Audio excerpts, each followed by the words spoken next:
Hey you guys, welcome back to my channel. I am so excited to talk to you guys today on this Sunday. I am preparing to drive down to Huntsville to meet my daughter and to drive back. I just literally have to go and have her sign a piece of paper and come on back home.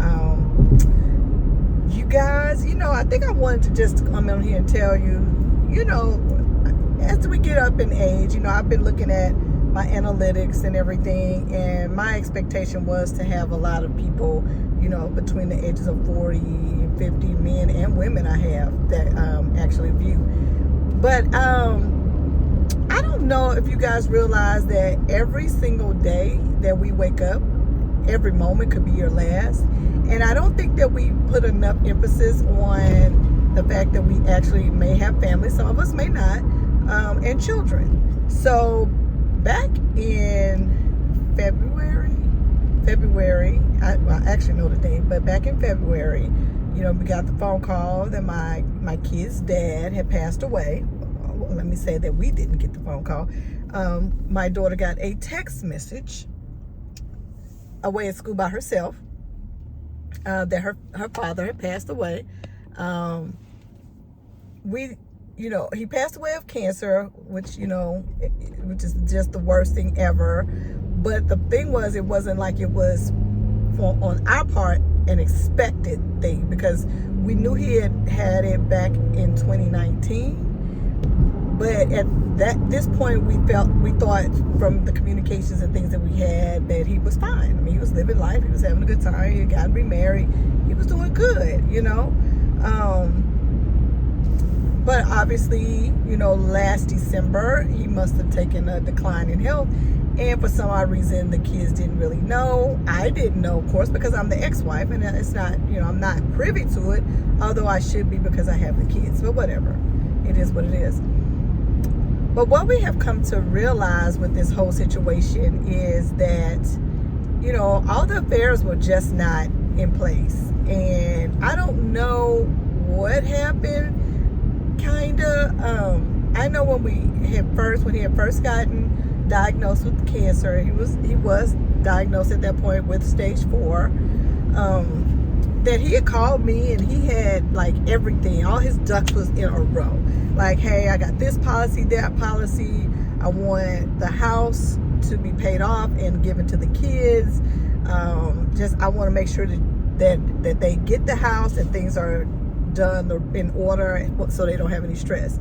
Now, mind you, of course, they were younger then. Like right now, the kids are 19 and 20, and they're about to go over to 20 and 21 in the spring, basically.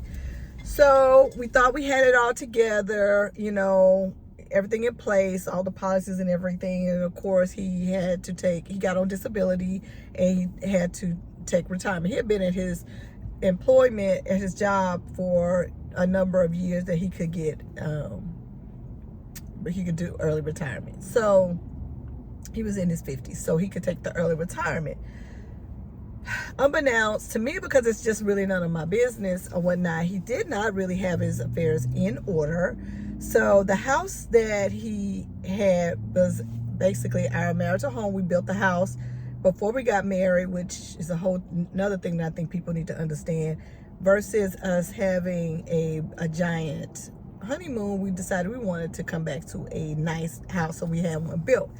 So at some point, I gave the house back after the divorce, and I moved to a neighboring city that was safer and had not that it's a bad neighborhood, but we had gotten robbed 3 times with the kids in the house by ourselves, and I just wasn't going to stay there like that. So I moved to the city, Hendersonville, that I grew up in.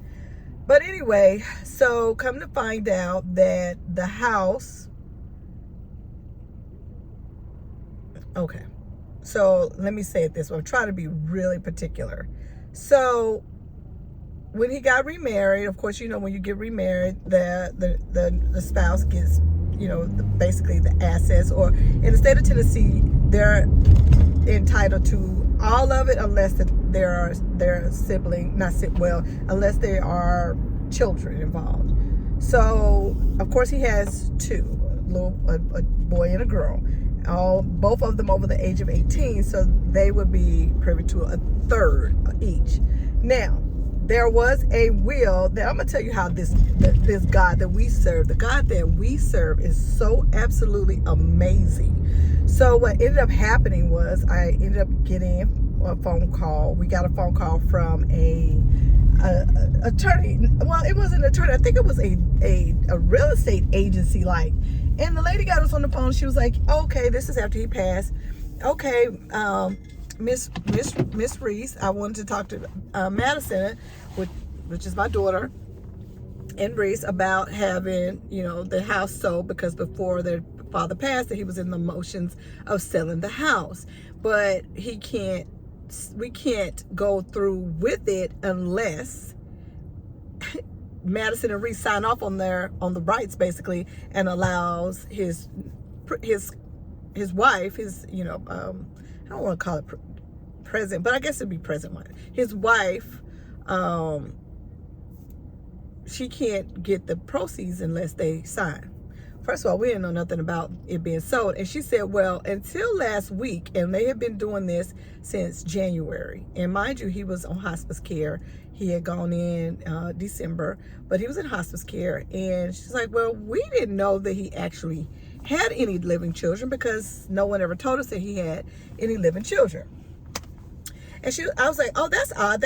They're pretty close. They talk a lot, and they go see each other a lot. So, and I can't say anything about him. He was a heck of a dad. We might have been divorced, but I'm gonna tell you what he didn't do. He did not play about them. You know what I'm saying? Like, the woman even came to my house, so they knew that he had kids. So she was like, yeah, we thought it was weird because the will that was produced in the paperwork said that he had no living children. And so for me, I was like, that's kind of odd. She was like, yeah, you want me to send all the paperwork and the living will? Yeah, I want you to send me that. She's like, absolutely. Now, technically, she could do that because Madison and Reese, which Madison was on that phone call because she patched me in. No, we were standing there in my room. She came to my room and said, I'm going to talk to her. So she emailed it to Madison and me, and it, by golly, said that he had no living children. Now imagine at 20 and 19 years old, you find out, mind you, we're finding this out 2-3 months after he's passed away. Not only that the funeral, we're going to talk about the funeral later. But at the funeral, they didn't even really acknowledge him like they should have been acknowledged. And so that it just kind of stemmed for that. We just were not in the loop. Just keep in mind, she found out through a text message. That's also how his mother found out, is through a text message as well.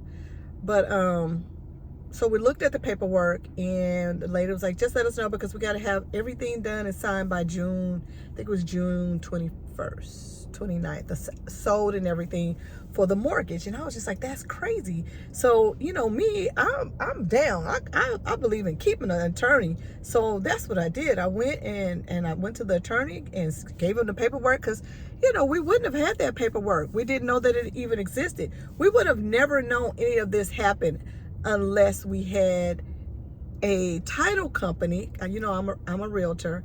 The title company did their job. They did their big one. Man, they did it. Because what they did was they said, nah, we pulled it, and he has rightful heirs that are alive. Oh, so they tried to pull a fast one because Madison and Reese were so young. But what they don't realize, that Madison and Reese are young, but they're not stupid, because they was raised by me. And God didn't make no dummies. And God made sure that I instilled upon my kids, hey, you run that by me, so that we can figure out what we're going to do, because y'all are not old enough to make these decisions. Even if they were, they would probably run it by me until they felt so good and comfortable with it, right? Because that's what families are for. We're gonna run it by each other to make sure, and that's how I raised mine. Gonna make sure we good. My son just gave me some paperwork today and said, hey, I read it, but can you read over it too to see if I missed anything? Because that's what you're supposed to do. You're supposed to have each other's back. And by golly gee, with everything I got in my life, my kids, my family's gonna come first. That's it. There's nothing else to that. Anyway, let's go back. So the lawyer at that point was looking over and he was like, it's just not a valid will. And I was like, what do you mean it's not a valid will? And he was like, you know, we're still in court, so I'm trying to make it simple. But well, basically that part's already been taken care of. You cannot have the persons who are supposed to receive the funds, the beneficiaries, actually be a witness to the notary.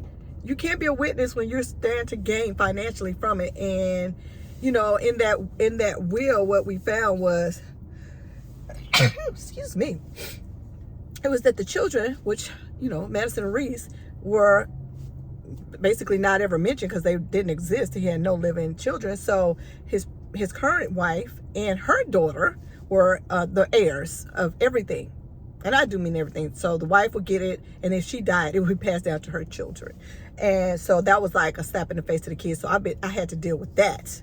And so anyway, we ended up going to court and everything. And so what I'm really on here to say is I'm having to do a lot of running around, dancing and dealing with the financial company, the lender. Because once someone passes away and there's nothing to do with the house, it has to be probated. So now we're in what we call probate, and the probate is basically the court has deemed. So Madison is the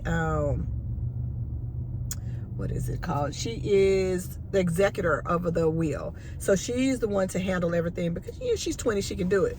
So she needs help a lot of the way. So what ended up happening, I'm gonna tell you how God works. I built that house brick by brick. My name is on the concrete up under the house. I may not benefit from the house, but God allowed me to be the realtor to actually sell this house. Because, you know, it still should be in my hands, you ask me, because I built that house. I lived in that house for years. And that was the kids. I built that for the kids. I built that for future kids. And he wanted them kids to have this house.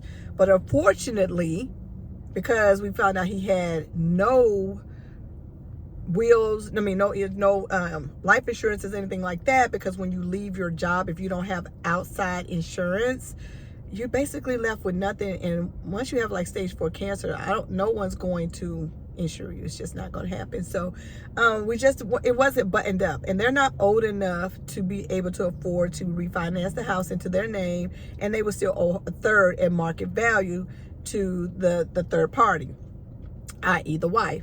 So we have to sell it. So I now have to today, that's where I'm going to meet my daughter halfway, at least, from Huntsville, so that we can sign and I can notarize the paperwork, because I'm a notary, and so that we can get it to the courts, because there is so many things that you have to get done. You gotta do I guess this is where you're doing an inventory of all the assets and all that, bank accounts and all the cars and all that stuff. It's so many different things. And then I also need to get that to the lawyer by tomorrow. And then we have to try to get on the phone again with the lender, because right now the lender doesn't want to talk to anybody but Malcolm. And of course he's deceased, so he can't talk. So I say all this to say this. He was in foreclosure while he was on his deathbed, and nobody decided to make arrangements to even pay one damn note. I would have paid the freaking mortgage. I don't give a shit. But why would you let a whole house go under when there's some freaking kids? Because the only thing you were thinking about was selling that damn house so that you could benefit from it. Talking about I was going to give it something to the kids. You didn't even tell the goddamn kids that there was a property. And so for me, it's personal, because you're messing with the kids, and that was theirs. It's nobody else's to really get money off of it. That's a bitch move to me. I'm done with that part. Sorry for anybody who doesn't curse, but I am so for real about that. So I just came on here to say, in our age, when you get out of college, when you start getting into your career and you can afford life insurance, when you get married, if you have a child, I don't care if you're 18, 19, 20. If you have children, get the life insurance policy. Get it through the people that you make your car note through. Don't depend on your job, because when you leave your job, 9 times out of 10, it doesn't follow you. Been there, done that. You get what they will offer you, but then you go get another video. You go get another, I think popped up on my video. Then you go get another policy that will go with you. Okay? Don't play the game of letting the government handle stuff or letting people behind you. That's stressful. It's too stressful. It's too stressful. Get your ducks in a row. Get your life insurance policies. It don't have to be huge. Cover your burial. Don't let people have to do a GoFundMe. Don't let people have to call folks to try to figure it out.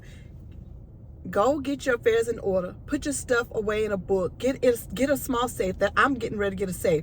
And then figure out through some type of family estate planning how to do your assets the best way to keep everybody out of court. That's it. That's all. That's all I got for y'all. I so appreciate every single last one of y'all. Like and subscribe. Just like and subscribe, share, and I promise you, it won't always be like this, but I'm going to take y'all on this journey, because this journey is absolutely freaking ridiculous. But anyway, we are still here. We're blessed.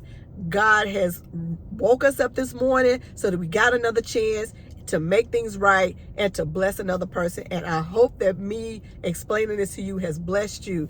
Y'all have a good day. Y'all got me tearing up in here. All right, I'll talk to y'all later. Bye-bye.